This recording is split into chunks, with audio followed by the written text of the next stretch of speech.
Olá, estamos de volta. Itinerância Canábica não para.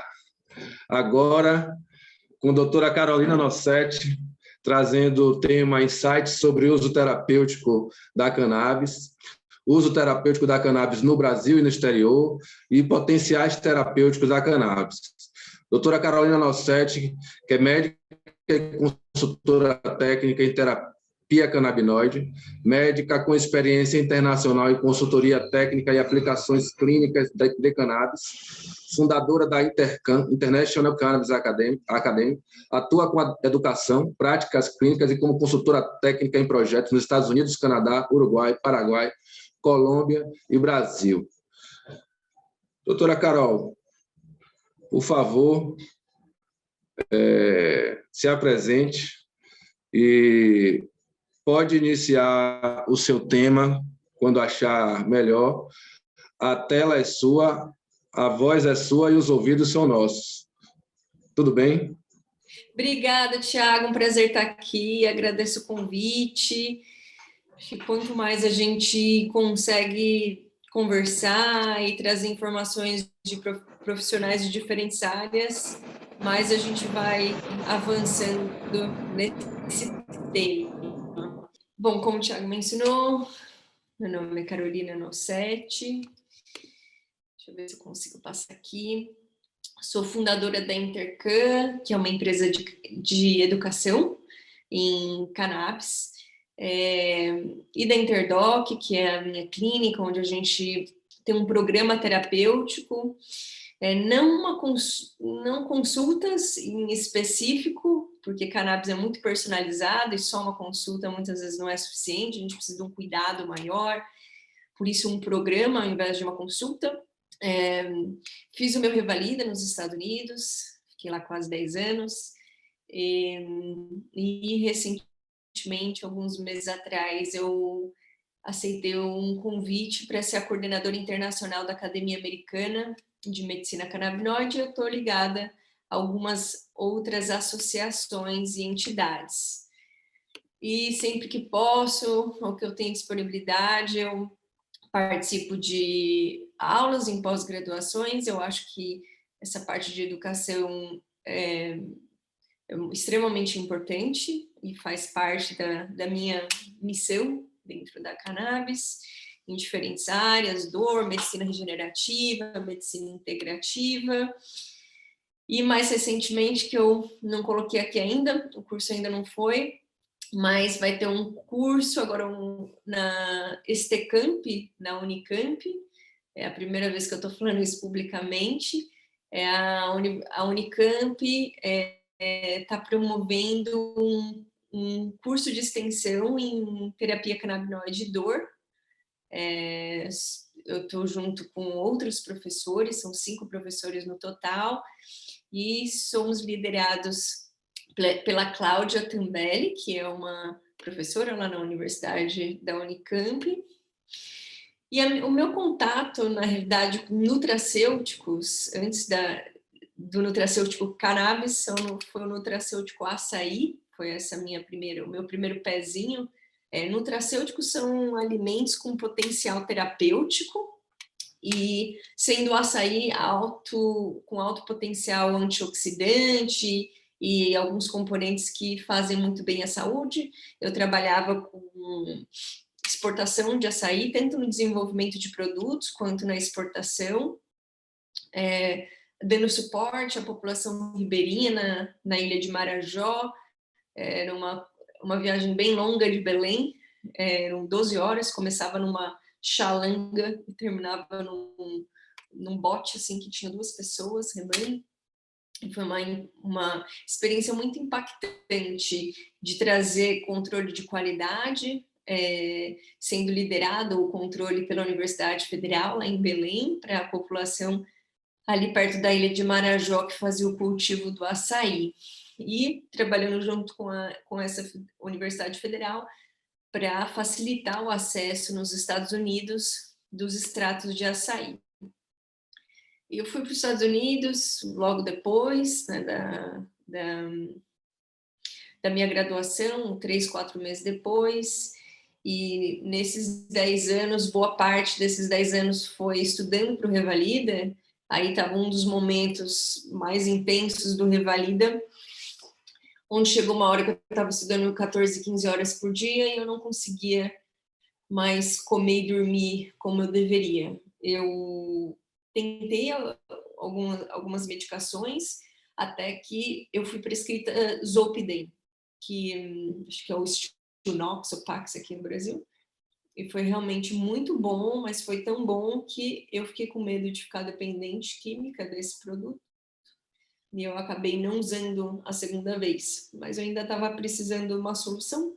Foi quando um colega médico mencionou para mim o potencial terapêutico da cannabis. Eu não conhecia, eu fui buscar informações na internet. Foi quando eu cruzei um artigo da doutora Cristina Sanches, da Espanha, mostrando o potencial terapêutico do THC como fator apoptótico de célula cancerígena, fazer apoptose, que é um tipo de suicídio celular, o melhor tipo de morte celular nesse caso, se a gente for pensar numa analogia, se o paciente faz um quimioterápico, é como se ele estivesse usando uma bazuca, e aí mata a célula do câncer e mata várias outras células que não deviam morrer. E essa morte proporcionada ou facilitada pelo THC seria como um laser, pega só aquela célula que está doente.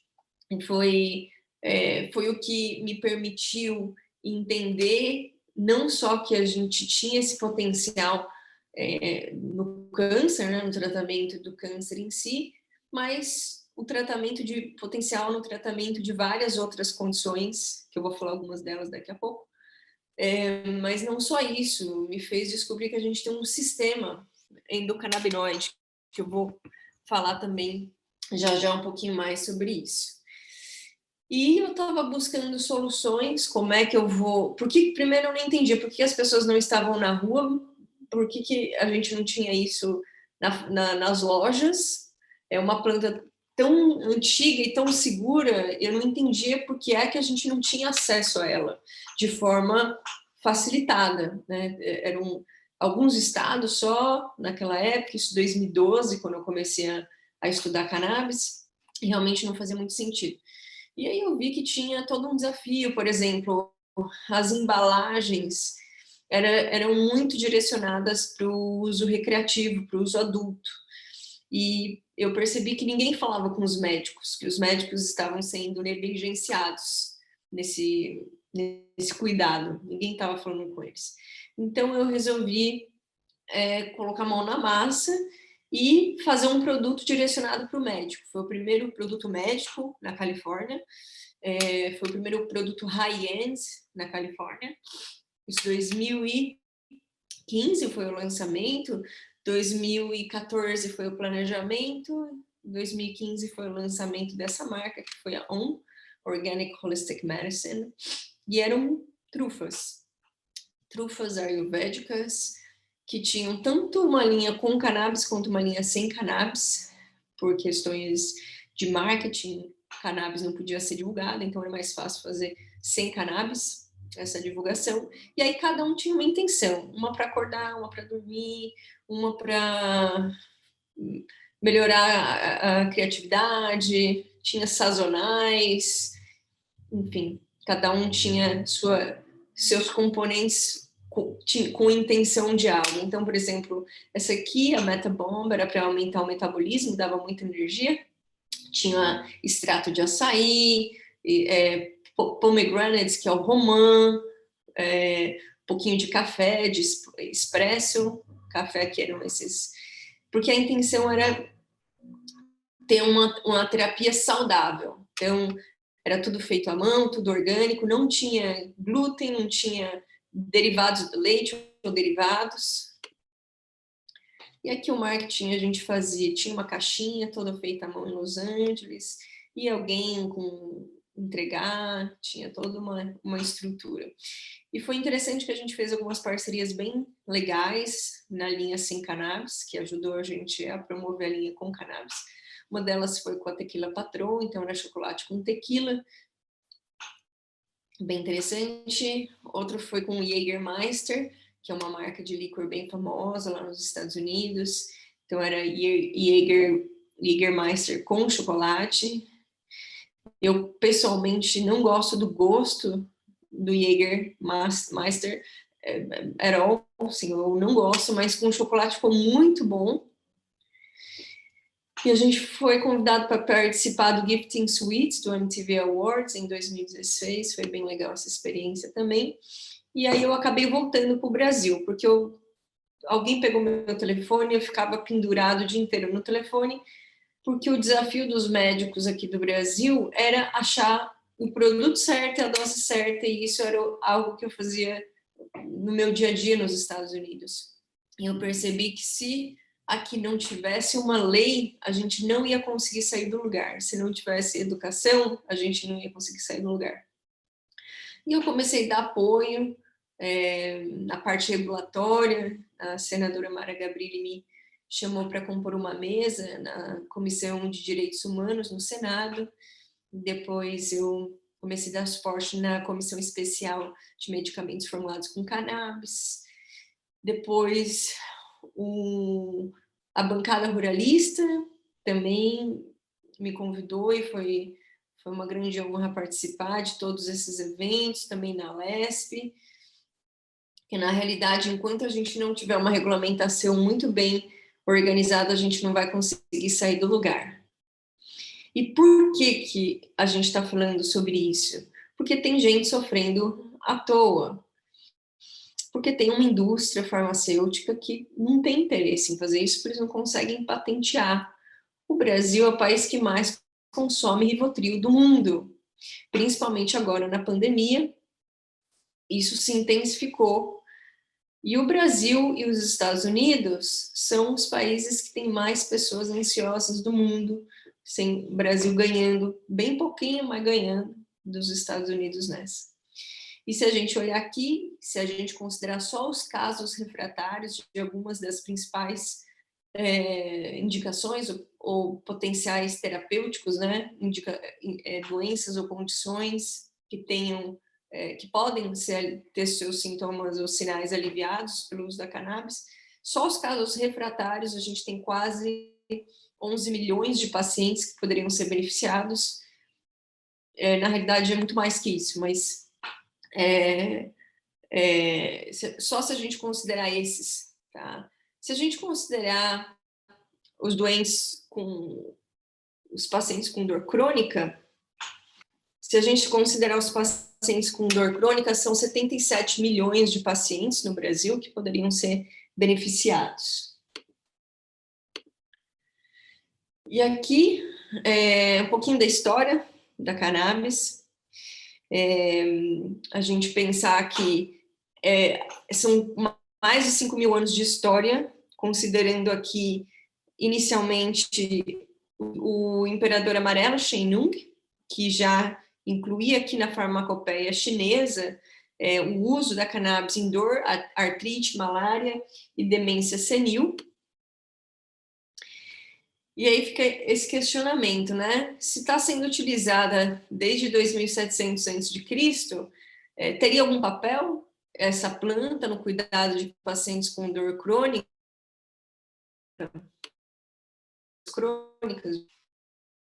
E esse é um caso bem interessante. Encontraram uma múmia de 2.500 anos, que era uma princesa siberiana, e que foi encontrada na tumba da múmia. E aí acharam estranho, porque não era, os antropólogos mencionaram que não era um uso cultural, né, dessa tribo, mas quando eles foram ver, tinha um outro motivo para essa tumba dela. Também foi encontrado vários cavalos, ela tinha um chapéu que tinha uma relação com um clã, que ela fazia parte dessa tribo. Essas tatuagens aqui, ó, agora eu vou ficar um pouquinho maior, essas tatuagens mostravam de onde, né, e qual que era o clã que ela fazia parte, que era uma princesa. E aí, quando foram fazer um exame de imagem, perceberam que essa múmia, que era uma jovem, tinha um câncer de mama. E muito provavelmente essa foi a causa desse saco de cannabis estar ali presente. Então, muito provavelmente, o primeiro registro aí de cuidado paliativo que a gente tem, claro que a gente nunca vai ter certeza absoluta disso, mas um grande indicativo. E na história a gente tem outro personagem muito importante, que foi o Dr. Pedânio Dioscórides, que é um médico cirurgião da época do Nero. Ele fazia parte da trupe do Nero, 90 depois de Cristo, na Grécia, e foi ele quem fez de matéria médica, que foi o livro de medicina mais de assim, vários séculos, tá? Até, diria, 1920 era o livro de medicina mais importante. 600 vegetais, 35 fármacos de origem animal, 90 de origem mineral, e ali mencionava o uso da cannabis para dor, artrite, inflamação, ansiedade e agitação. E um pouco mais recente, a gente vê a primeira publicação em revista científica sendo feita pelo Dr. William O'Shaughnessy, que era um médico inglês que estava em missão pela rainha na Índia, e lá estava fazendo cuidado de uma lactente, cerca de 40 dias, que tinha crises convulsivas refratárias aos tratamentos disponíveis na época. Em 1843, ele fez uma publicação não só sobre essa lactente, mas sobre outros pacientes que ele cuidou, inclusive para a raiva, tétano, cólera, epilepsia da infância, como mencionei, delírio tremens, que é a condição dos pacientes que usam álcool, que são viciados. O Dr. William O'Shaughnessy fez a publicação, né, do The Lancet, e essa foi uma publicação muito impactante em termos científicos. E lembrando que a cannabis já esteve na farmacopeia americana, e no livro de matéria médica, depois ele mudou para Manuel Merck, e aí já foi retirado, mas na farmacopeia ainda estava presente. A publicação no The Lancet, de 1843, mostrando, né, o extrato de Gunja. Não sei se eu consigo ter uma anotação aqui, deixa eu ver. Opa. Se eu consigo, se vocês conseguem ver aqui onde está esse negocinho vermelho, ele menciona extrato alcoólico de Gunja. Gunja é a forma de extração, uma forma de extração lá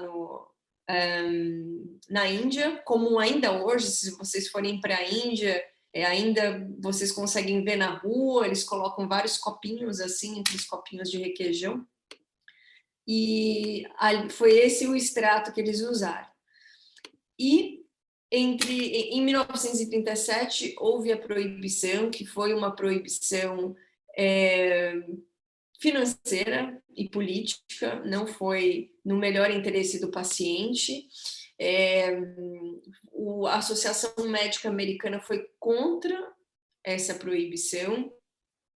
Tanto a indústria farmacêutica, que tinha acabado de lançar os opioides, foi um dos lobbies, né, que ajudou essa proibição, quanto a indústria do algodão, porque a família DuPont tinha investido milhões em algodão, e o algodão é mais caro e não é uma fibra tão boa quanto a fibra do cânhamo, e tinha um burocrata americano que foi quem liderou isso, o Eslinger, e ele se juntou a um magnata de comunicação e fez um par perfeito.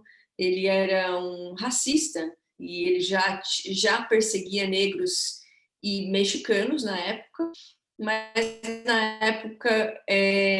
nessa época ele trabalhava num departamento que perseguia quem produzia álcool. Só que com o fim do álcool, do prohibition, da proibição do álcool, ele ficou sem verba no seu departamento. E aí, no meio dessa história, no Brasil, porque o Rio de Janeiro, não o Brasil, foi o primeiro a proibir a cannabis por meio da lei do Pito de Pango, no Rio de Janeiro, e o Eslinger se inspirou nesse movimento aí carioca e conseguiu fazer com que o mundo inteiro, começando pelos Estados Unidos, né, como de forma federal, mas que o mundo inteiro proibisse essa planta. Então é o poder do né, como uma só pessoa pode mudar o mundo, foi o Eslinger, mudou para pior. Em 1843, no meio da Segunda Guerra, houve esse status de proibição, onde o Departamento de Agricultura estava promovendo, na realidade, o cânhamo, o cultivo de cânhamo. E haviam 400 mil acres entre 42 e 45.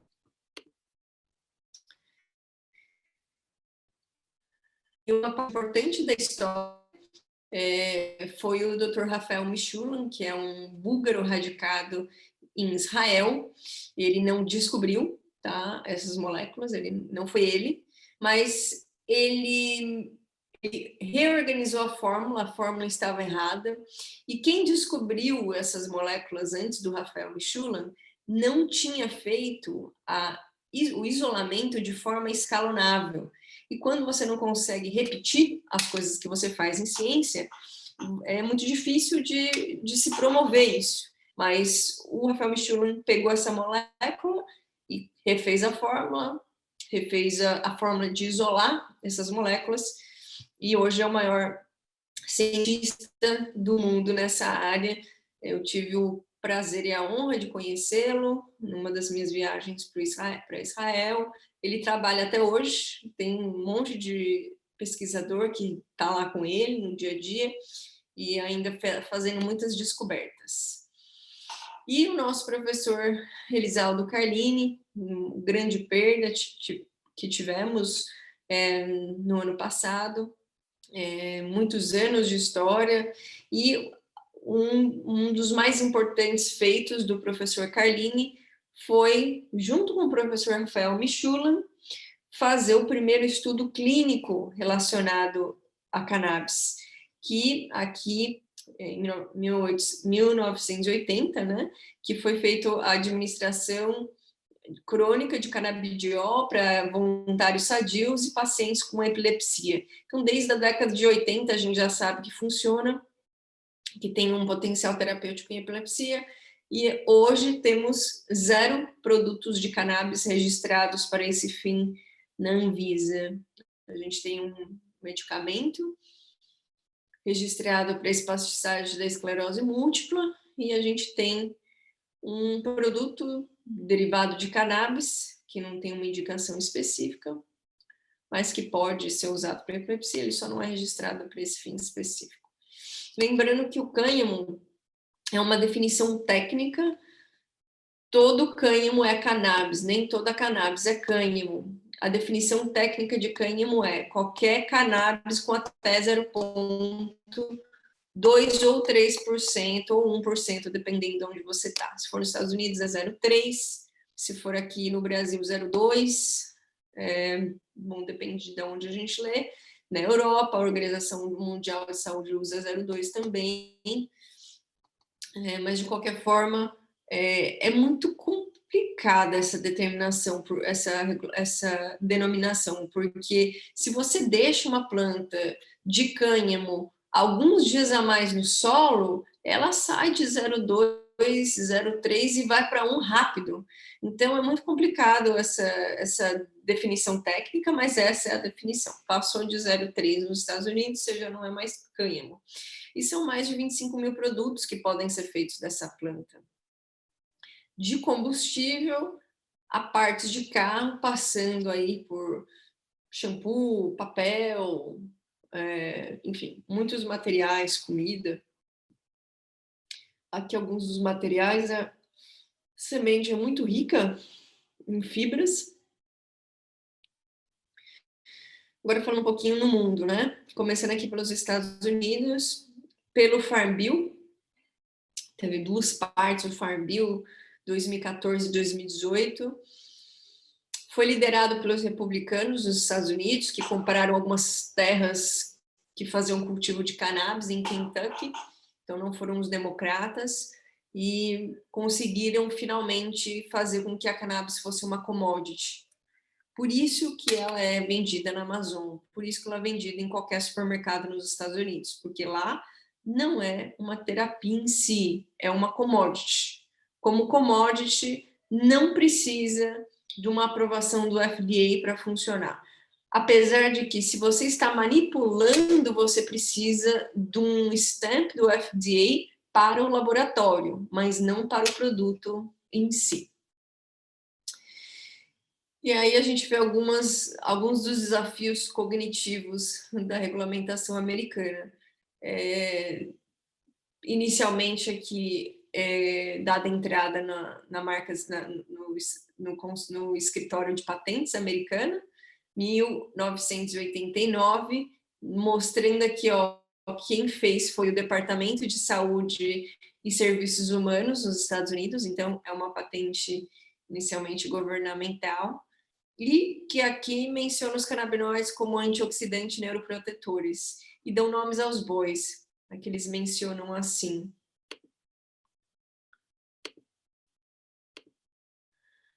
Deixa eu ver aqui. Olha, os canabinoides têm uma aplicação particular como neuroprotetores,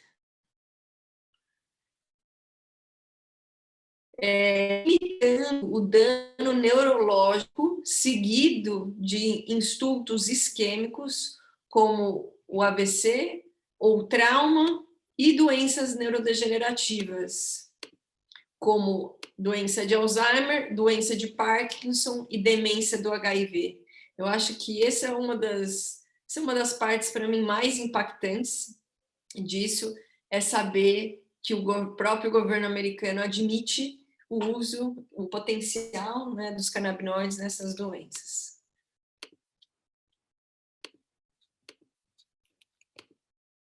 Eita. Deixa eu ver se eu consigo agora apagar isso aqui. Espera aí.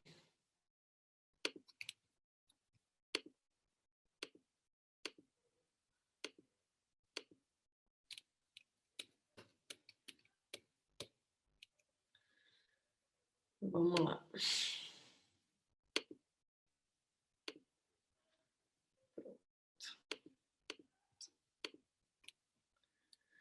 E aqui uma carta da Organização Mundial de Saúde para as Nações Unidas, fazendo algumas recomendações com relação à mudança de classe, de classificação.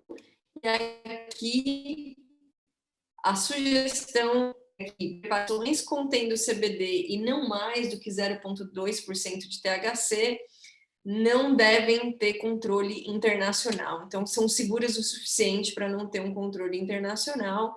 E o interessante é que, num outro material, eles mencionam que é seguro, que não tem dependência ou tolerância. E aqui o mapa da regulamentação da cannabis. Só os países subdesenvolvidos que estão atrasados, eles já são atrasados de natureza. Cannabis é só mais um dos atrasos desses países. Nos Estados Unidos, 38 dos 50 estados, mais o Distrito Federal, tem regulamentação de cannabis.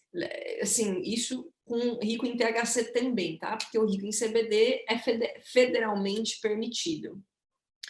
E na Europa, aqui o mapa, né? Já tem alguns outros países que estão acelerando ali na Europa, mas é muito comum produtos de cânhamo por lá. E aqui no Latam, a gente só está perdendo para a Venezuela. Cada um dos outros países já tem regulamentação. E aqui um estudo do Comitê dos Democratas, Joint Economic Committee dos Democratas nos Estados Unidos, isso foi em 2018, e lá a previsão é de 23 bi de dólares até 22, E aqui no Brasil, se a gente ajustar, o nosso potencial seria de 15 bi de dólares por ano, que a gente está perdendo, obviamente. E 2040, a estimativa é que o mercado global de cannabis irá superar o mercado global de cerveja, totalizando 630 bi por ano. E a China liderando, né, com 1,2 bi em 2018. E Tóquio, agora vai ser a primeira Olimpíada onde o CBD é permitido. Tanto o ADA, que é a agência de doping, quanto a FIFA permitem o uso de CBD. E aqui no Brasil, com apoio do Data Senado, a senadora Mara Gabrilli desenvolveu o material. Eu tive a honra de participar, junto com o Dr. Renato Fileve, da construção desse material, como consultora técnica. E o que a gente extraiu de dados foi que 3 em cada 4 brasileiros são a favor da cannabis medicinal. Isso, na realidade, foi o Data Senado que nos deu esse dado. E o Data Senado também nos deu um outro dado muito interessante, que 79% dos brasileiros são a favor do SUS distribuir a cannabis de forma gratuita. Acho que é muito impactante esse número. E 2 filmes aqui que eu recomendo. Um é o Ilegal, que mostra a jornada da família Fischer, da Anne, que teve a sua vida impactada positivamente pelo uso da cannabis. E o filme O Cientista, do professor Rafael Michulan, que tem algumas histórias bem impactantes. Tudo começou em termos de regulamentação em 2015, com a RDC 17, que já permitia a importação de canabinoides, não só o CBD. E também, mais recentemente, em 2019, onde, por meio da RDC 327, se regulamentou a venda de produtos derivados de cannabis nas farmácias. E, por meio da RDC 335 de 2020, se facilitou a RDC 17 de 2015, facilitando assim a importação de produtos derivados de cannabis. Isso é o processo de importação.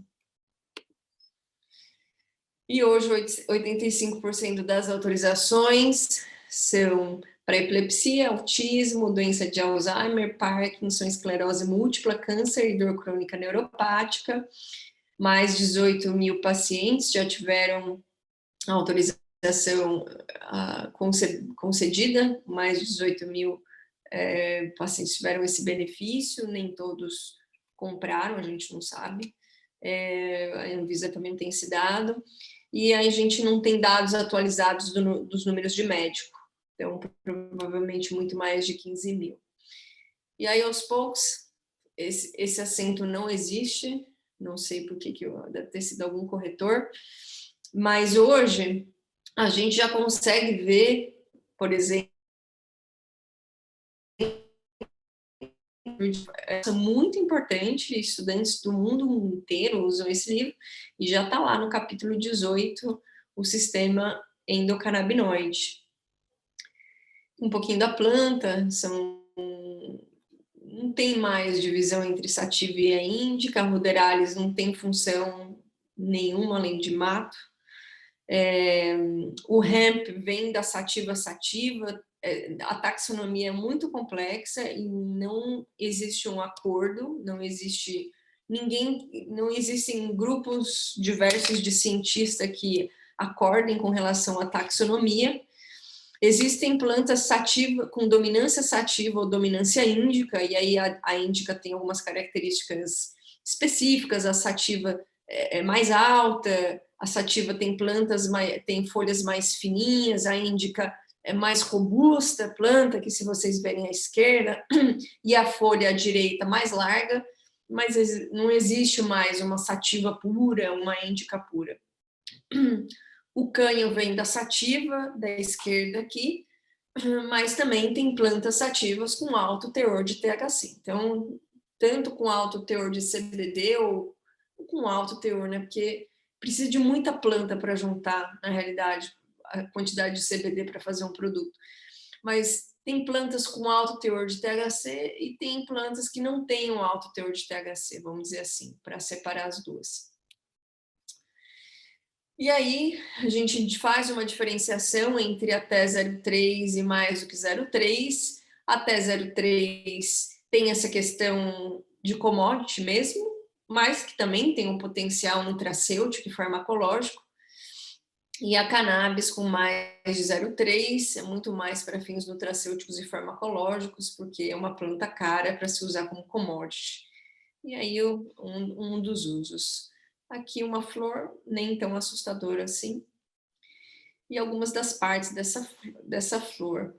Aqui os tricomas, né, os pistilos são parte dos órgãos sexuais. Os tricomas é onde tem maior concentração dos canabinoides na planta. E aqui... Só um instante.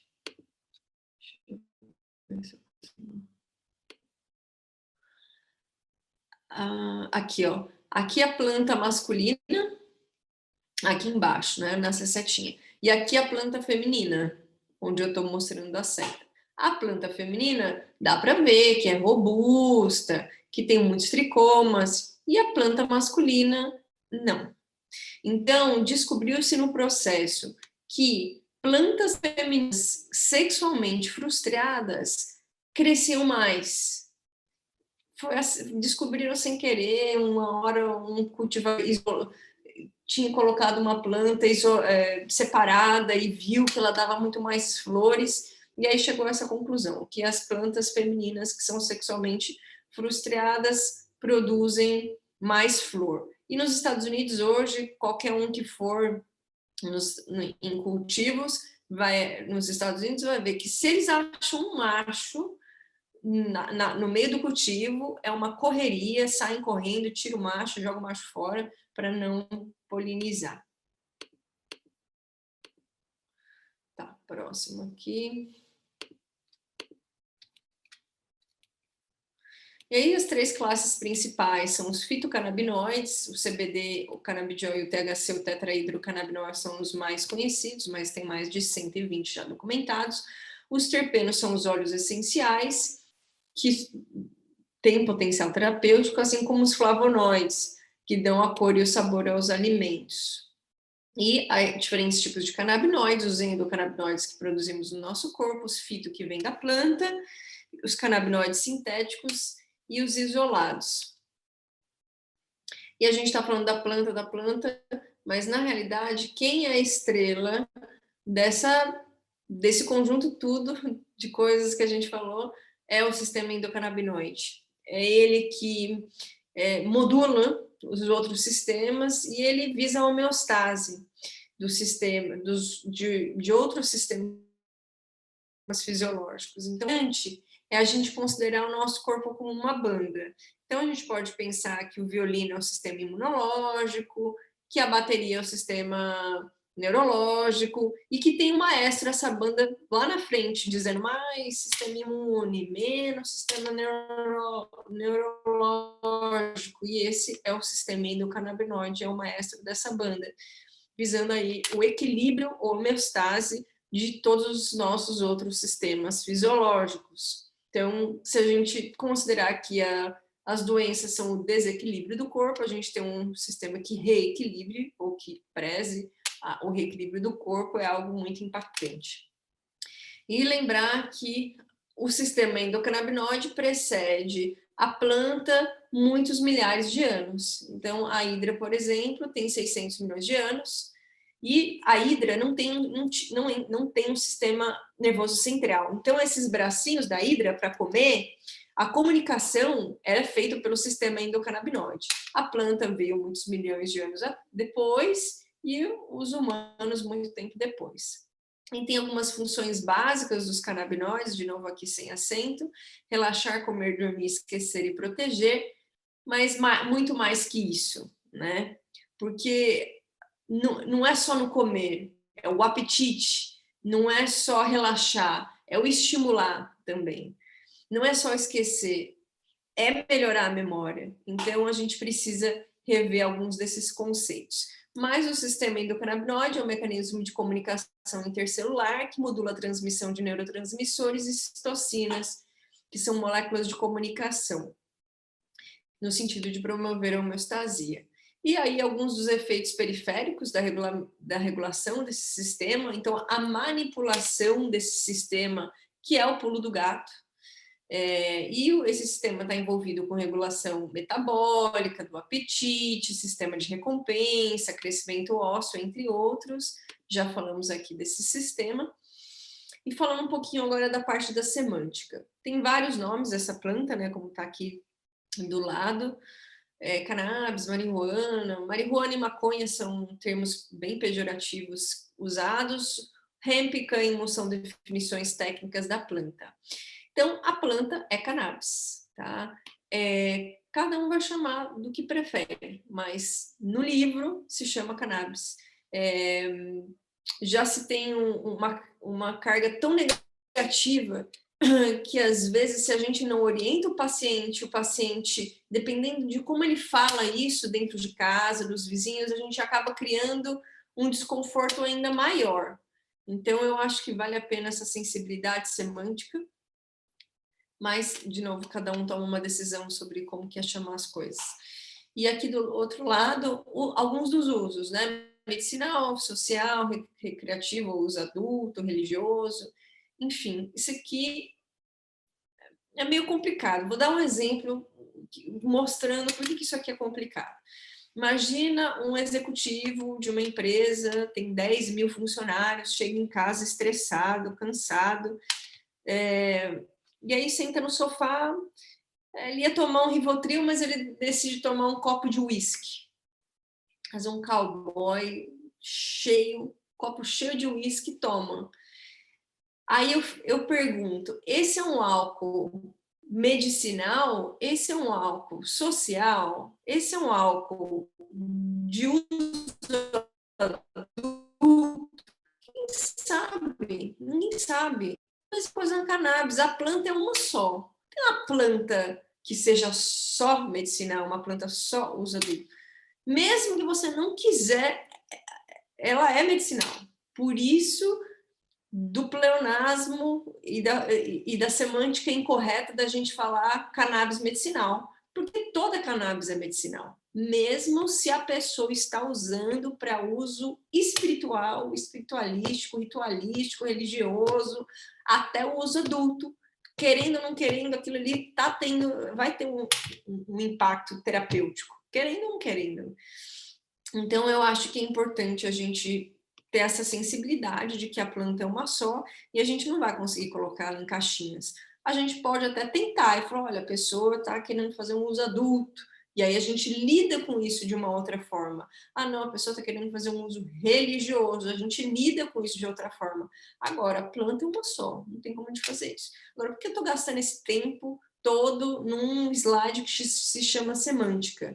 Porque para os profissionais de saúde e para os pacientes, ou quando esse paciente chega na comunidade, chega na escola do filho, chega com a sua família, quando a gente fala dessa planta específico, é essa imagem que as pessoas têm.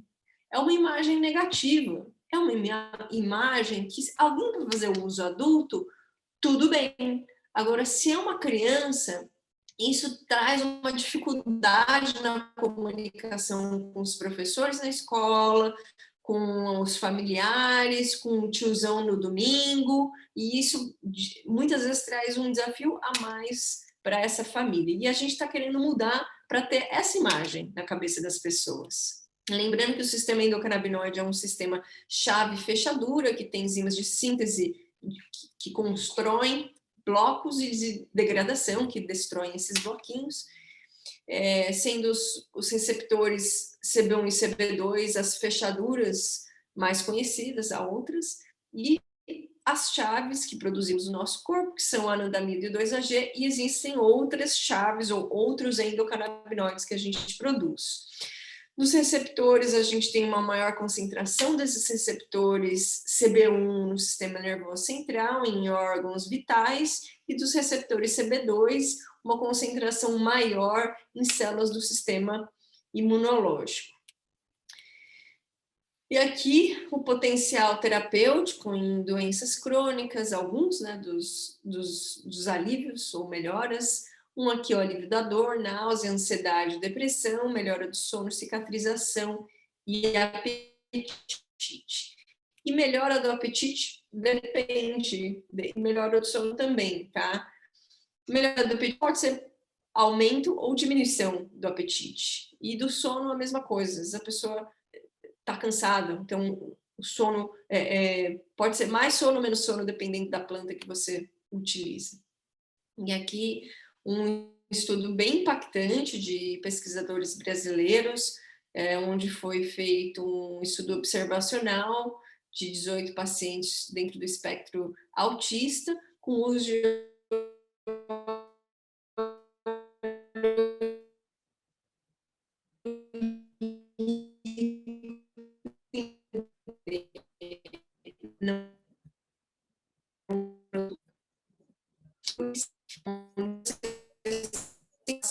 brasileiros parando atenção.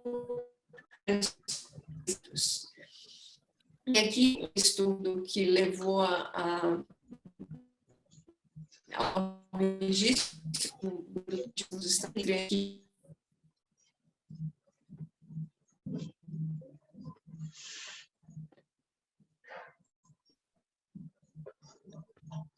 Eita, perdi aqui. Aconteceu alguma coisa? Acho que a sua conexão estava bem ruim, que a gente não estava conseguindo ouvir. Caiu a sua Melhorou apresentação agora? também. Isso, tá bom. Agora melhorou. Melhorou agora? Vamos tentar. Vamos lá, melhorou. Então, assim, é interessante porque aqui eles mencionam, né, 20 miligramas de CBD por quilograma apresentaram 42% menos convulsões. Só que a gente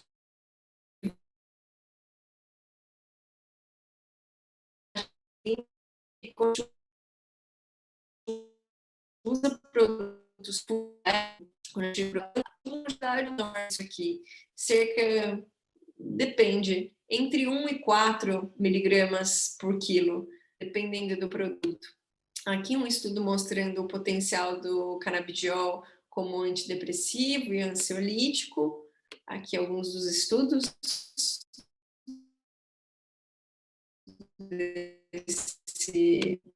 dessa análise.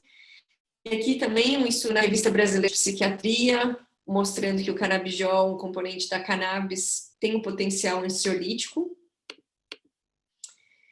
E aqui, e isso em especial na doença de Alzheimer, a gente aprendeu na faculdade que cannabis mata neurônio, né? E na realidade a cannabis faz algo que se chama neurogênese, que são novos neurônios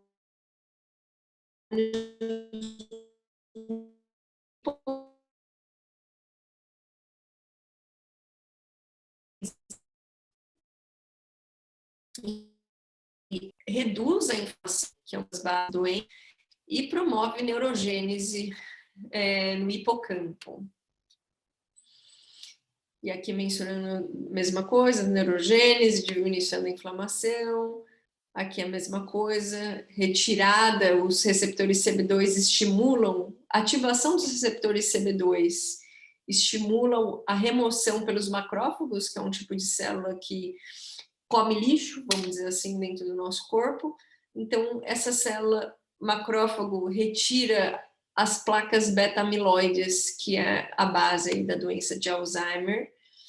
E aqui menciona também a parte da diminuição da inflamação. Bora lá. Então, delta 9, o uso como antiemético.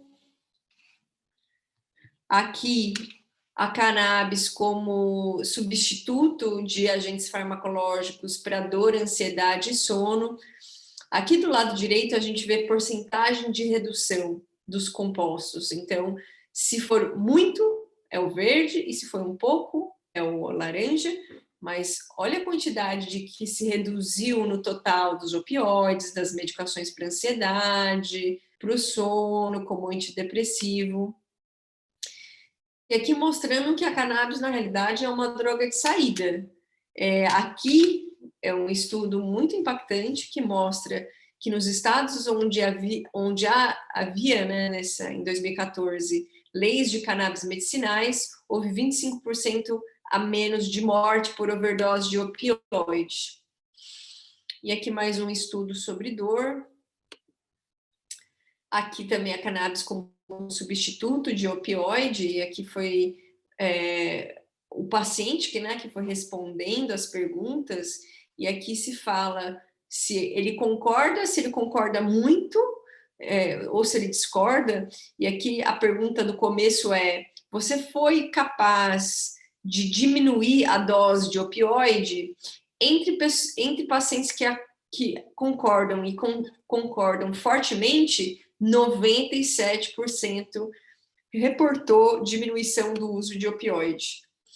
Também no JAMA, um jornal extremamente respeitado, mostrando que existem evidências de qualidade moderada que dão suporte para o uso de canabinoides em dor crônica e espasticidade. Com relação ao uso terapêutico da cannabis fora do Brasil, esse aqui é um dispensário americano, em Aspen, mas essa franquia Silver Peak tem lugares diferentes no mundo, dos Estados Unidos. Aqui na Suíça, onde já tem, aqui ó, se vocês verem um iced tea, chá de cannabis, tem diferentes lugares, maquininhas. Existem produtos, né, naturais, medicamentos de origem vegetal, no Brasil o Mevatil, nos Estados Unidos o Epidiolex, do mesmo laboratório, e os sintéticos, o Marinol, desde a década de 1980 nos Estados Unidos. Algumas das vias de administração, as vias de administração, oral, tópico, nasal, inalado, vaginal e retal. O vaginal é bem interessante para endometriose. Nos Estados Unidos tem absorventes íntimos. Aqui no Brasil, algumas associações fazem os óvulos, aí depende da associação, bem interessante para uso em cólicas menstruais. E com relação a efeitos adversos dos óleos ricos em CBD, em especial a sonolência, hipotensão e mudança de consistência das fezes, e produtos ricos em THC, ansiedade, síndrome do pânico, sonolência e boca seca. Lembrando que os produtos ricos em THC, esses efeitos colaterais são muito relacionados com a dose, tá?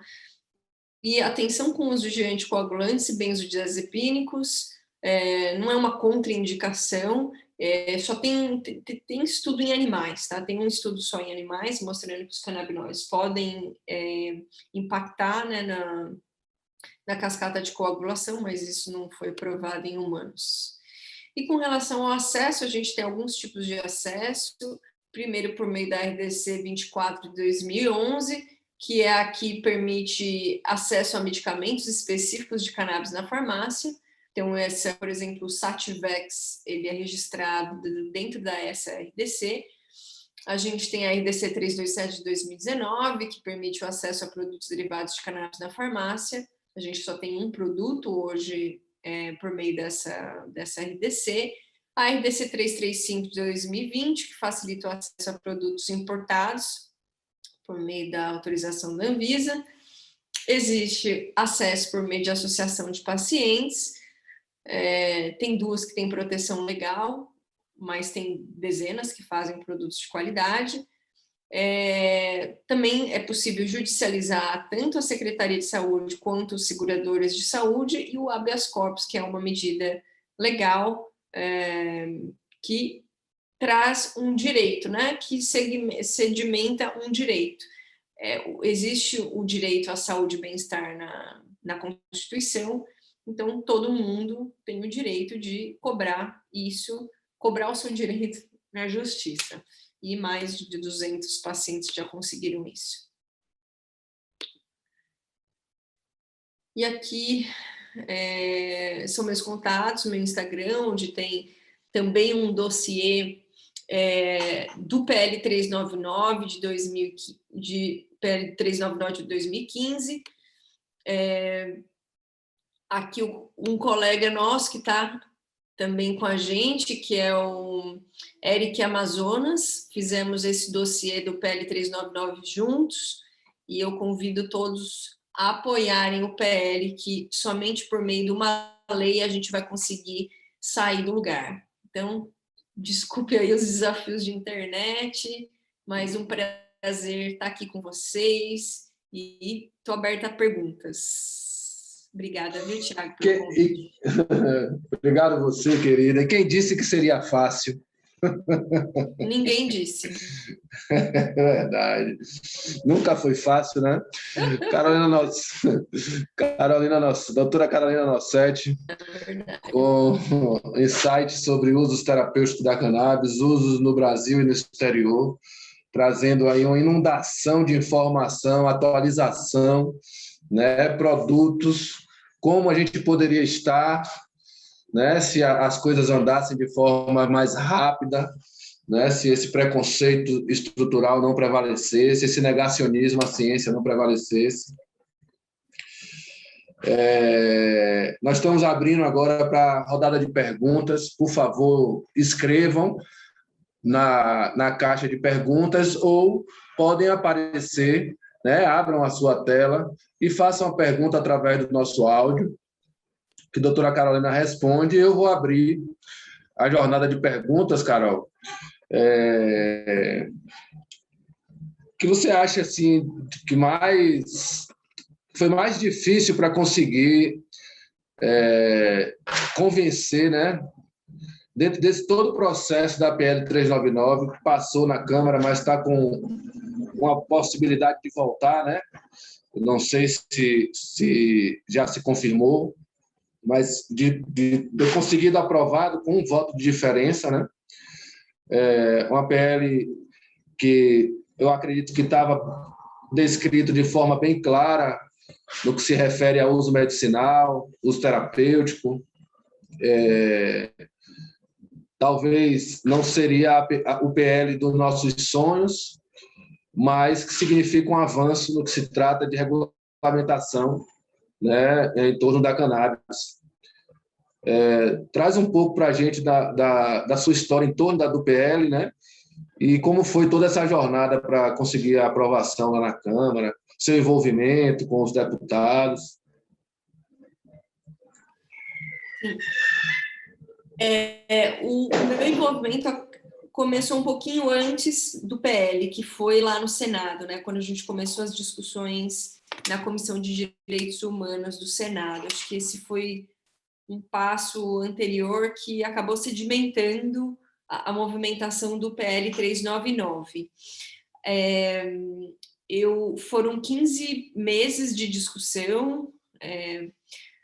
Foi uma coincidência, assim, porque eu tinha dado uma aula em Londrina para um grupo assim de 400 estudantes de medicina, e algum desses passou meu contato para um pai que era próximo do relator do projeto, que é um médico também, e uma outra pessoa também tinha falado meu nome para ele, e a gente começou a conversar, e ele, como médico, me trouxe muita segurança do que ele estava fazendo.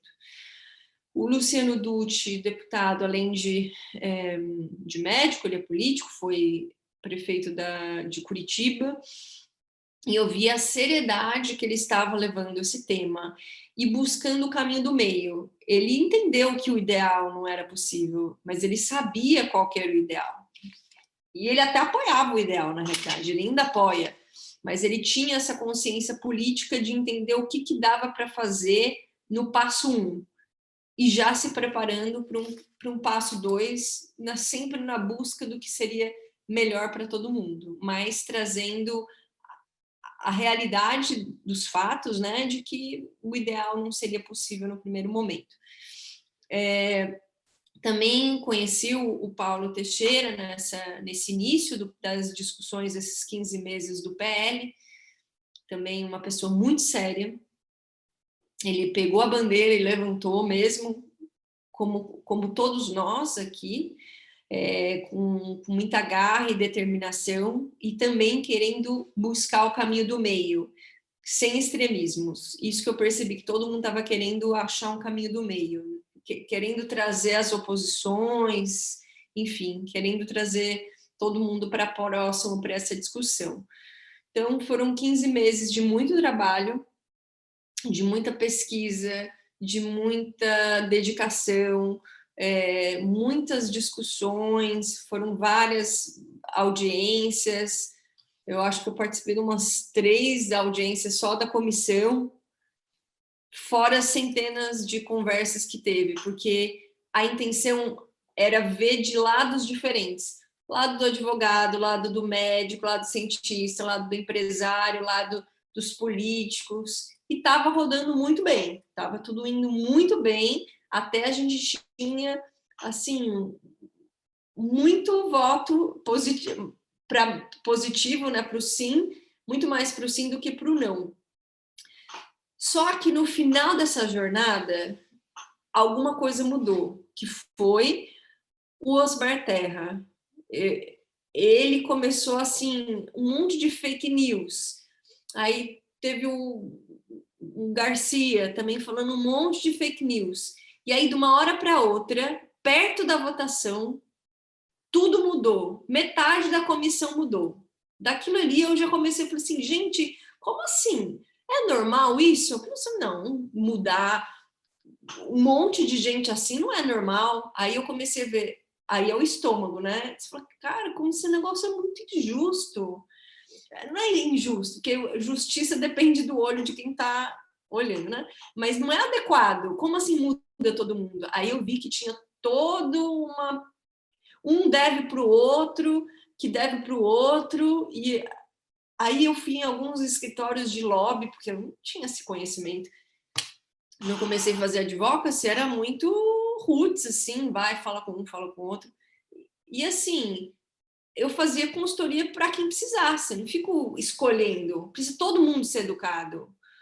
Na mesma semana que eu fazia uma consultoria para Carla Zambelli, eu fazia uma consultoria para o Paulo Teixeira, consultoria, conversar, trazer dados, trazer informações, não que eu sentei e escrevi, não foi isso. Foi trazer dados e elementos que eles poderiam usar nas discussões deles. Até que a Carla Zambelli e o Freixo fizeram vídeos, estavam lá de mãozinhas dadas. Aquilo ali me espantou enormemente. Eu falei, gente, que fantástico uma planta unir as pessoas. E eu fiquei muito honrada de fazer parte dessa transformação, até que todo mundo foi mudado, até que tudo mudou, aí até que teve um rolo compressor que passou assim, levou essa galera toda, e aí foi uma época de muito desespero, e aí a gente começou a trabalhar de uma forma mais estratégica. Foi quando a gente viu que a gente estava perdendo, tá? Na realidade, a gente estava perdendo. Durante a votação, houve uma agressão ao Paulo Teixeira, a gente viu 2 deputados sumindo, a gente estava perdendo, porque 2 deputados sumiram, nenhum pontinho no WhatsApp, tá? Sabe, quando você manda, a pessoa não aparece, sumiu dias. Aí eu falei, gente, eles têm realmente muito podre um do outro, não é questão que gosta, não gosta, acredita, não acredita, isso pouco importa. É assim, desculpa, eu vou acabar com a sua vida ou não vou acabar com a sua vida. Era nesse nível, era um nível hardcore, era um nível fora do que eu sabia que existia. Eu comecei a ficar meio desesperançosa. Aí a gente fez uma discussão entre assessores e pessoas técnicas que estavam dando suporte, a gente fez, sei lá, umas 4 reuniões de estratégia. Foi quando a gente teve força de novo, que foi quando a gente conseguiu, num custo zero, fazer um vídeo que deu 5 milhões de visualizações. Assim, foi 3 e pouco na Abrace, 100 e poucos no meu. O Marcelo Taz ajudou, fez um vídeo para a gente, a senadora Mara Gabrilli nos ajudou também. A Monique, que é a professora, a atriz, né, que foi a professora das Chiquititas, e um monte de gente ajudou a gente. E aquilo ali deu uma força, mas ainda assim foi no voto de Minerva, tá? Do relator que fez passar. Foi por isso que a gente conseguiu passar. poderia ter sido muito pior, mas a gente conseguiu essa vitória e foi muito impactante.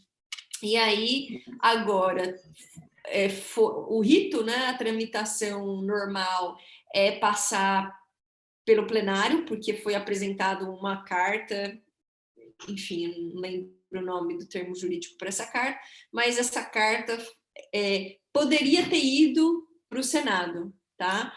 Sem essa carta, agora com a carta tem que ir para o Senado, tem que ir para o plenário, não vai para o Senado direto. E é isso, agora é pressionar o Arthur para ele não ficar sentado para sempre nesse PL, e a gente tem que arregaçar as mangas de novo e partir para a próxima estratégia, mas agora é uma votação no plenário e depois no Senado, e depois vai para o presidente que vai vetar, tudo bem, volta para uma votação conjunta entre Câmara e Senado. Então, esse é o passo. E essa aqui é a PIN, se vocês não estão vendo, ela faz parte da aula.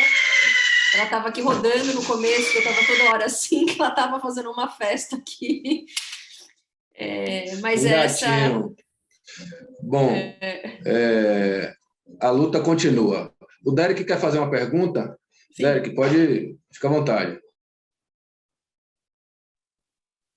Olá, doutora. Valeu aí por tanta experiência compartilhada. Agora, sobre essa confusão que é a casa lá, a gente já sabia, né? Mas escutando assim de quem participou ativamente, a gente vê mesmo quanto... Já dizia, né, que o Brasil, a política não é para amadores, né? Mas eu queria mudar um pouco o tema da conversa, porque como fã, assim, do seu trabalho, né? A gente acompanha aí as coisas que você vem dizendo e falando, e você é uma das poucas médicas assim que eu vejo tendo um olhar assim mais integrativo, com base na salutogênese, da questão do aspecto clínico da cannabis, né? Que as pessoas ficam muito focadas no medicamento, e a gente sabe, né, que a gente dando condição do nosso corpo produzir a nossa cannabis junto com o tratamento, junto com desintoxicação, cuidado da alimentação, enfim. Eu queria que você falasse um pouquinho sobre isso. Teria como? Claro. Eu estava um pouco preocupada com o tempo, por isso que eu acabei tirando, que essa é uma das questões centrais do meu consultório. Também admiro muito o seu trabalho, Deck, seu, do Tiago, do Eric, do pessoal da... Olha, se eu for... Não quero deixar ninguém de fora, mas eu acho que é todo mundo... todo mundo junto, a gente fica mais forte, né? Mas realmente o meu ponto central é um cuidado integrativo e que antecede até a planta. Uma analogia que eu faço é da gente, que é do terreno biológico, é a gente pensar um aquário. Então pensa um aquário sujo. Um aquário sujo que tem um peixinho lá dentro, que tem um tumor. Aí você tira o peixe do aquário, aí você lava o peixe, faz uma cirurgia do peixe, tira o tumor do peixe, joga o tumor fora, deixa o peixe lindo. Aí você pega e coloca o peixe na água suja de novo. O que vai acontecer com esse raio desse peixe? Vai ficar doente de novo. Então, não adianta a gente dar a melhor cannabis do mundo se a água do peixe está suja. Então, eu tenho um tripé no meu consultório de cuidado. Esse tripé antecede a cannabis, e tripé é o seguinte: faltou um pé, você pode ter o pé mais, os outros dois mais fortes que tem. Faltou um pé, vai cair, tá? E eu sou muito honesta e transparente com os meus pacientes, porque eu não tenho esse tempo para perder. Que é, não fez o tripé, eu não espero que tenha resposta. Pode ser que tenha resposta, cannabis? Pode. Vai ser um band-aid a mais, como é o Rivotril na vida das pessoas, como é, enfim, outros remédios controlados. Qual que é esse tripé? Esse tripé é um ajuste de uma metodologia do Dr. Pedro Chestatsky, lá do Sul, da medicina do estilo de vida e algumas alguns aprendizados aí ao longo da vida. Então, o PAN é pensamento, alimento e movimento. Pensamento é a gente achar formas de melhorar a nossa saúde mental e a nossa resiliência. Então, por exemplo, um paciente com dor que não medita, ele está perdendo uma ótima oportunidade de melhorar a sua resiliência por si próprio, para não ficar dependente da cannabis também, que trocar o Rivotril pela cannabis é bom, mas quem sabe a gente consiga não ter que usar nem a cannabis um dia. Existe essa possibilidade, né? Então, são medidas de meditação, por exemplo, o Headspace é uma ferramenta bem legal, busca de propósito, melhora ou diminuição de estressores, melhora do seu ambiente. Vamos dizer que você trabalha no mercado financeiro.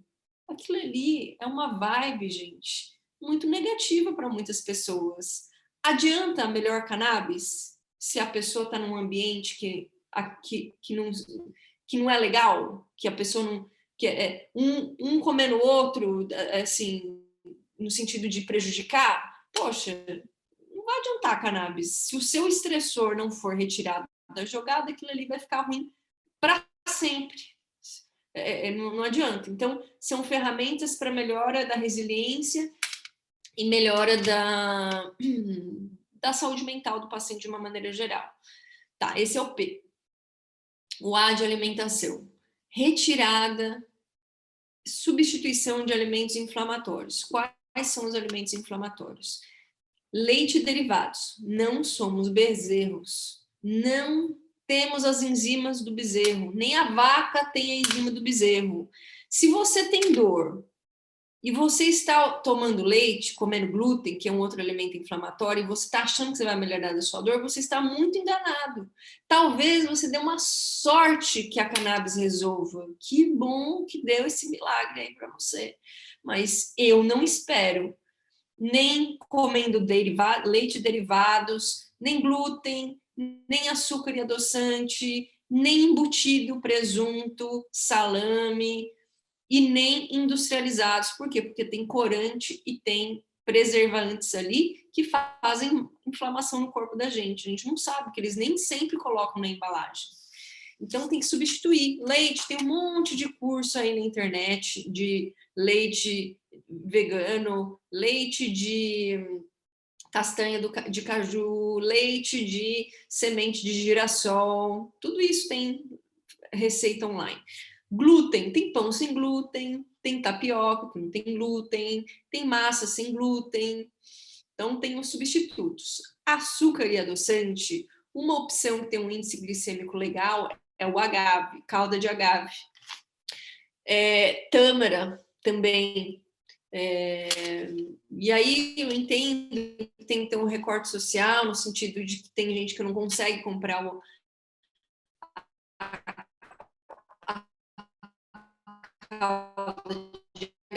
e seja no serviço de saúde, menos prejudicial do que o açúcar ou o adoçante, tá? Por exemplo, açúcar de coco. A inclusão de alimentos fermentados. Então, kefir e kombucha, o kefir sem ser de leite, tá? São kefir de água e da agave ou algum outro açúcar que não seja açúcar branco ou adoçante nem para o kefir nem para a kombucha. E movimento, de preferência suar 20 minutos, 6 dias por semana, fazendo algo que se chama exercícios HIIT, H-I-I-T, onde você quase chega no seu limite e você faz uma variabilidade em termos de frequência cardíaca. Então, você dá uma corrida de 40 segundos, 30 segundos, mais rápido que você puder correr. Aí você anda 2 minutos. 2 minutos. Corre, 40 segundos, anda 2 minutos. Isso você vai, em 2, 3 ciclos você já está suando. Aí você conta 20 minutos. Por quê? A gente não consegue, às vezes, parar 1 hora do nosso dia para fazer uma caminhada. Não consegue. Mas 20 minutos, 25 minutos a gente consegue. Então, essas são medidas que tem que anteceder a cannabis, da minha opinião, de preferência. A cannabis pode fazer junto, né? Eu não estou conseguindo, que eu sou viciada em açúcar. talvez o uso da cannabis vai te tirar um pouco dessa fissura e você vai chegar lá. A soja completamente fora da vida de qualquer pessoa, um negócio perigoso, bizarro, principalmente para homens, porque tem uma questão hormonal, aí fica com quadril largo, barriga, e as mulheres também, o hormônio da soja não faz bem para ninguém, são veneno. Então, são essas as medidas de melhora de qualidade de vida, de alteração de estilo de vida, que devem anteceder a cannabis ou começar a fazer a cannabis, mas fazer. Porque só a cannabis vai ser mais um band-aid na vida da pessoa. Então, essas são as medidas de ajuste de estilo de vida que eu acredito que são mais importantes do que a cannabis, porque sem isso a gente está enxergando o gelo. Certo, Derek? Certinho, doutora. Obrigado. Queria fazer mais uma pergunta também. A gente tem uma discussão sobre a questão de óleos isolados, óleos full spectrum, óleos combinados, né, óleos sintéticos. E aí eu queria que você trouxesse um pouco dessa diferença dos efeitos positivos, dos efeitos negativos, da importância do full spectrum no tratamento, né? E se pudesse falar um pouco mais especificamente do tratamento de câncer. Tá. Bom, a gente tem os fitocannabinoides, a gente tem os endocannabinoides, como o Derek falou, dependendo do que a gente faz, a gente consegue aumentar. Por exemplo, exercícios extenuantes, estresse celular, estresse de uma maneira geral, aumenta a produção de endocannabinoides. Dependendo do que a gente come, ou o que a gente faz com o nosso corpo, a gente pode aumentar a nossa produção endocannabinoide também. Então, são endocannabinoides, fitocannabinoides, os canabinoides isolados, que são feitos a partir da planta, e os canabinoides sintéticos. Então, esses são os canabinoides. A planta em si, quando a gente tem a planta toda, é só um pouco.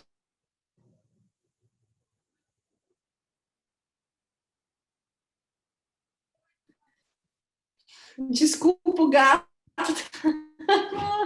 O gato, ele não tá legal. Mas a planta cannabis, quando ela é usada, ela tem um perfil muito mais seguro e mais efetivo. Então, a gente precisa de menos produto para fazer o mesmo tipo de resposta terapêutica.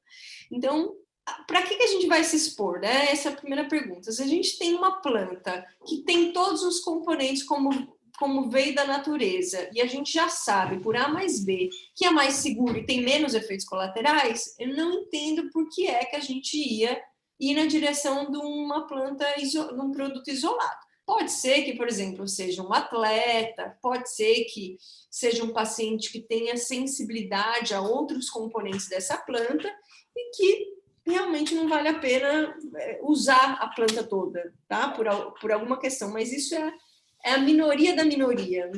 Normalmente não é esse o caso. Normalmente os pacientes, quando usam a planta toda.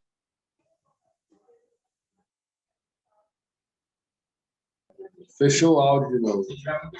Desculpa, gente. Então, é uma questão só da gente entender que tem alguns pacientes que podem se beneficiar, raros os casos de produtos isolados, mas que a imensa maioria dos pacientes, eles vão ter respostas melhores quando a gente usa o produto todo. Essa é a primeira questão. A segunda questão com relação ao câncer. Esse é um desafio, porque a gente sabe que os canabinoides têm potencial apoptótico. O que isso quer dizer? Em células cancerígenas. Isso quer dizer que alguns canabinoides têm potencial de matar células cancerígenas, tá? Isso é muito interessante, só que a gente não pode fazer esse uso e a gente não pode falar para o paciente disso, por quê? Porque a gente não tem estudos em humanos, um estudo em larga escala, provando por A mais B isso. Então, a gente sabe mas a gente tem que falar para o paciente que, infelizmente, a gente não consegue provar isso dentro de estudos com várias fases, como manda o figurino. O que a gente pode falar para o paciente é que os canabinoides têm potencial de alívio de sintomas relacionados ao câncer e ao uso de quimioterápicos. Então, pode aliviar, por exemplo, náusea e vômito, dor do câncer, que é uma dor extremamente difícil de se controlar. Pode aliviar, por exemplo, a ansiedade, a insônia, pode controlar alguns déficits de cognição, o distúrbio do humor, aumento do apetite. Esses são alguns dos potenciais, né, dessa planta. E o apetite e a dor, acho que e náusea um dos principais, a náusea mais relacionada ao uso de quimioterápicos, mas esses são os pontos de alívio. E também de seletividade alimentar, porque alguns pacientes eles acabam não tendo muito assim, gosto com algumas comidas em específico. E eu acho que o mais interessante nessa questão da alimentação é o retorno da parte social do paciente, porque é muito difícil da gente perder essa parte. O paciente não senta na mesa mais. Se não quer comer, vai ficar vendo os outros comerem, fica com enjoo. Então, é uma possibilidade de retorno a essa questão social do paciente, de sentar com os outros na mesa. Parece até bobo, mas não é. Para quem não está conseguindo sentar na mesa, está perdendo um momento social que é parte da qualidade de vida. Então é isso, esses são, acho que, os pontos principais aí com relação ao câncer. E com relação ao óleo full espectro, a questão do efeito comitiva, poderia trazer um pouco dessa questão específica sobre o efeito entourage? Foi o que eu falei antes, eu só não usei o termo, mas quando a gente usa a planta como um todo, a gente tem um nível de segurança maior e uma efetividade maior. Um exemplo que eu acho que é válido de comparação é a gente pensar, por exemplo, um paciente que quer aumentar o seu nível de energia. Então, ele quer, você pode falar para o seu paciente com relação à cafeína, tá? Ou você faz com um café em casa e toma um café em casa, ou você vai na farmácia e compra uma cápsula de cafeína. E, obviamente, a gente já sabe qual que corre o risco maior. E é o isolado da farmácia. Por quê? Porque o café feito em casa tem terpenos, tem flavonoides e tem outros componentes menores que também fazem o seu efeito comitivo. O efeito comitivo não é só da cannabis, tem várias plantas que têm esse mesmo potencial, que são plantas terapêuticas, e quando a gente usa a planta toda, a gente vai ter uma efetividade maior. No nível que foi o que eu falei para vocês, o estudo que mostra um CBD isolado está recomendando 20 miligramas por quilo dia para o paciente. E quando a gente usa um produto full spectrum, a gente pode chegar a 1 miligrama quilo dia. Sabe? É muita diferença de 1 miligrama quilo dia para 20 miligramas. Isso mostra a efetividade e a segurança dos produtos quando a gente considera o efeito comitivo ou o efeito entourage.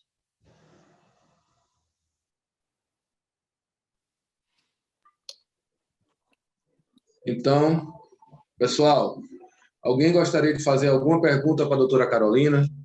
Nós estamos em vias de finalização. Gostaria de fazer mais uma vez uma foto com a imagem de todos vocês. Se vocês pudessem abrir a câmera, né, para que a gente possa fazer a imagem e poder divulgar nas nossas redes. Todos concordam?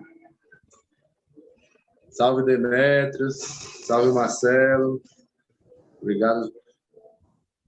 Aí, todo mundo com a cara na tela. Vamos lá, gente. Sou Cannabis, Derek, Aniele, mudas e outras economias. É o João que está aí, Igor, Tiago, Caroline, Ricardo Guerra. É isso aí. Marcelão, você pode ajudar a gente com essa foto, deixar registrado aí para a posteridade. Doutora Carolina com a gente aqui. Vai fazendo pose aí que eu tô tirando já.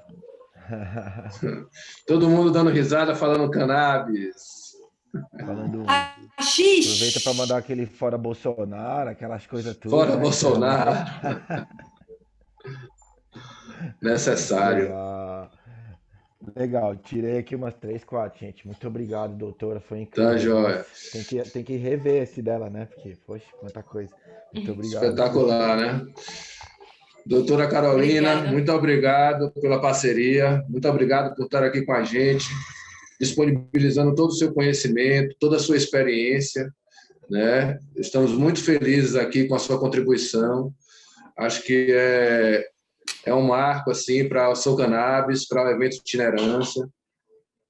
E aí já temos uma prevista segunda edição e considerando aí os trâmites, esperando que a regulação esteja já sancionada e a gente possa avançar agora na discussão e buscar, né, melhorar esse PL aí com novas propostas, né, que a gente possa chegar numa regulamentação mais justa e de fato, né, que integre e atenda toda a população. A senhora, por favor, pode encerrar, falar suas últimas palavras. Então, alguém levantou a mão. O Ricardo. Ah, é? Ricardo, você tem uma pergunta?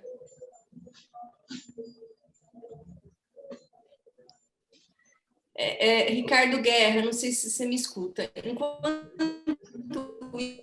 isso, está no mudo, tá? O seu. O Fábio Garcia perguntou se toda soja faz mal ou só transgênica. A não ser que você esteja comendo uma soja fermentada lá do Japão, aí não tem problema. Todas as outras têm. Todas as sojas hoje são transgênicas. É difícil de achar uma soja que não seja hoje, senão eles não sobrevivem, tá? Lembrando que a Monsanto e a Bayer, elas são parte do mesmo todo, é o mesmo dono majoritário, né? Que ele não é bobo e ele fez essa aquisição de caso pensado, né? Se você for pensar do lado do mal, ele fez uma estratégia maravilhosa. Você adoece e você finge que resolve, né? Você remedia. Você estraga e você remedia. Então, é uma melhor estratégia do mal que eu já vi na minha vida. Depois lá do Eslinger, com um magnata do marketing lá, que demonizou essa planta. Mas, de uma maneira geral, soja só no Japão, tá? Sem soja no Brasil, por favor. Ricardo, você conseguiu liberar aí seu áudio, Ricardo Guerra? Não? Então tá, vamos Acho que seguir o Derek quer fazer uma última pergunta aí para a senhora, doutora. Oi, Bora lá. Não é pergunta, né? Caminhando para os encerramentos aí, né? Joia. Novamente, assim, a doutora, falando aí que a Sou Cannabis está à disposição, tá, doutora? Desses vários caminhos que a senhora percorre aí, se precisar da gente, estamos aí.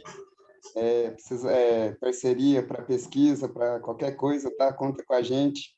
Obrigado pela predisposição de vir aqui no seu sábado da noite, vir falar com o pessoal aí. Então, agradecer os outros apoiadores aí, o pessoal da Marcha da Maconha, que está retransmitindo o evento. Agradecer também, assim, o pessoal da Mudas Outras Economias, que está possibilitando uma experiência mais profunda do evento. Quem quiser participar aqui da sala e pegar o certificado. Então, quando a gente fala de cannabis, né, é difícil a gente falar só de cannabis, e não falar de guerra às drogas, e não falar sobre o capitalismo, e não pensar outras maneiras de estar se relacionando aqui dentro dessa casa, né? Então, no mais, assim, muito show, muito obrigado, viu, doutor? Um bom resto de final de semana para a doutora e obrigado. Eu que agradeço. Assim, peço para que sejamos todos agentes de transformação, sabe? É o poder do um. Gente, desculpa, os gatos não estão dando trégua. É o gato número 4 da minha mãe. Ela já está fazendo hora extra, tem 18 anos essa gata, e hoje ela foi torrada porque ela não estava legal, então ela está aqui a aula inteira pedindo colo. Mas vamos lá. Primeiro agradecer a paciência aí, eu estou no interior, então a internet não está legal. Peço que sejamos todos agentes de transformação, não precisa ser médico para salvar a vida dos outros, tá? Eu nem acho que o médico é o mais importante, o médico vai diagnosticar e prescrever. E quem vai realmente fazer a diferença é o acolhedor, é o farmacêutico, é o enfermeiro, é o profissional de saúde que está na ponta ali com o paciente. Então, fale, mesmo que você não seja profissional de saúde, naturólogo, é quem está ali junto com o paciente, achando a dose certa e o produto certo, não é o médico.